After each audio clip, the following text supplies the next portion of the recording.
రాష్ట్ర స్థాయి జిల్లా స్థాయి నోడల్ ఆఫీసర్స్ని నియమించుకోవడం జరిగింది. దీని ద్వారా మీరు చూసినట్లయితే మరి మొన్న జరిగినటువంటి స్వచ్ఛాంధ్ర కార్యక్రమం ఏదైతే 3వ శనివారం ఉందో ఆ కార్యక్రమంలో ఈ 90 శాఖల నుంచి కూడా దాదాపుగా 2,17,963 మంది ఆ శాఖల్లో ఉన్నటువంటి ఉద్యోగస్తులు మరి దీనిలో భాగస్వాములు కావటం జరిగింది. 2,17,000 మంది ప్రభుత్వ ఉద్యోగులు ఈ 90 శాఖల నుంచి కూడా ఈ స్వచ్ఛాంధ్ర ఉద్యమంలో భాగస్వాములు కావటం జరిగింది.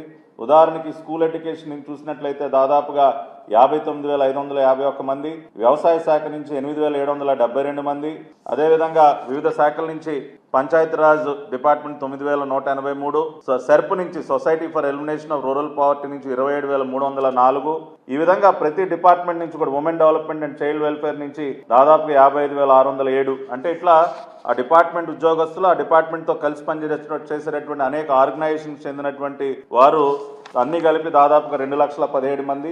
అంతేకాకుండా ఈ డిపార్ట్మెంట్స్ ఆధ్వర్యంలో జరిగినటువంటి కార్యక్రమాల్లో మీరు చూసినట్లయితే మొత్తంగా ఈ 90 డిపార్ట్మెంట్స్ ఆధ్వర్యంలో జరిగినటువంటి వివిధ స్వచ్ఛాంధ్ర కార్యక్రమాల్లో రాష్ట్ర వ్యాప్తంగా మొత్తంగా 54,54,083 మంది ప్రజలు అదేవిధంగా డ్వాక్రా మహిళలు కానివ్వండి, వివిధ సంఘాలకు చెందినటువంటి వారు కానివ్వండి, అంగన్వాడీ వర్కర్స్ ఇట్లా అందరూ కలుపుకుంటే దాదాపుగా 54,54,083 మంది ఈ 90 శాఖల ఆధ్వర్యంలో జరిగినటువంటి ఈ స్వచ్ఛాంధ్ర కార్యక్రమాల్లో పాల్గొనడం జరిగింది. అంటే 2,17,963 మంది ఉద్యోగస్తులు ఈ డిపార్ట్మెంట్ సంబంధించినటువంటి అనేక శాఖల్లో ఉన్నటువంటి వారు, అన్ని స్థాయిలో ఉన్నటువంటి వారు, వారి ఆధ్వర్యంలో జరిగినటువంటి కార్యక్రమాల్లో 54,54,000 మంది ప్రజలు కూడా నేరుగా మరి స్వచ్ఛాంధ్ర ఉద్యమంలో పాల్గొనడం జరిగింది. అంటే గత నెలతో పోల్చుకుంటే ఇంకా ఈ నెల మరింత ఎక్కువ మంది ఈ ఉద్యమంలో భాగస్వాములు అవుతున్నారు. చంద్రబాబు నాయుడు గారి ఆలోచన ఏదైతే ఉందో మన రాష్ట్రాన్ని అన్ని రకాలుగా కూడా పరిశుభ్రంగా ఉంచాలన్న ఒక ఆలోచనతో